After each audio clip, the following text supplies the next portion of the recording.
This summer marks 2 years since the death of a beloved Belltown restaurant owner and her unborn baby girl. Ina Kwon was more than 7 months pregnant. She and her husband were in their car on the way to their restaurant when a gunman shot them at random. It is a tragedy that shocked the nation and sparked change in the Seattle Police Department. But as King 5's Maddie White reports, it may have also sparked change in how Seattleites look out for one another. Maddie. Madison, the restaurant Ina Kwon and her husband Sung Kwon owned together, a Burya Bento House on Western and Lenora, is now permanently closed, sadly.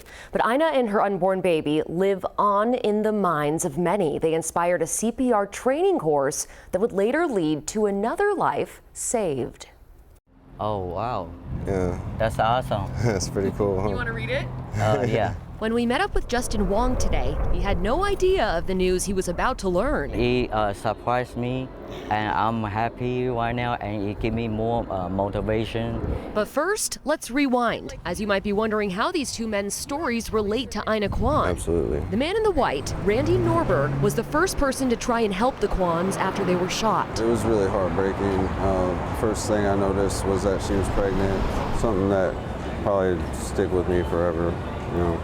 It's just, His biggest regret was that he couldn't save her and her baby. it's horrible. Turning his pain into purpose, he started Archangel CPR, a first aid training company. I just want everybody to be prepared so they don't have to second guess what they could have done. In his classes for about a year was a man named Justin Wong. Saw him like laying down on the road, and he's screaming. This February, outside Seattle's Supernova nightclub, Wong witnessed a shooting and applied a makeshift tourniquet to the 21-year-old victim. Move him to the public sidewalk, and I start to put pressure on him, on his arm, and I also use a tampon because I don't have any equipment on me. It helped to slow the bleeding, and the young man survived. The right place, the right time, you know what I mean? And I choose to step up. Norberg caught wind of Wong's good deed. We're proud of you, man. Thank you. Good job. And nominated him for the Red Cross's prestigious Certificate of Merit. Which is one of the highest certificates that they give to civilians. Today, Oh, wow, that's awesome. he found out he won it. You get a little medal, too. Oh, yeah?